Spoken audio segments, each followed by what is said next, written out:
Hello everyone. Today I will show you how to fix Instagram filters not working on iPhone. So the very first step is to go to App Store, tap on search and search Instagram, and check if any update is available. If any update is available, update it, tap on update and update it. Try using Instagram filters again.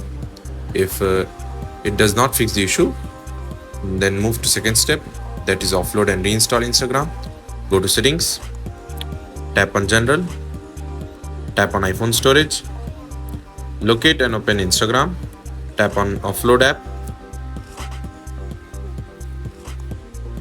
then go back to App Store again, search Instagram, tap on get and download it. That's it. Thanks for watching. See you in next tutorial.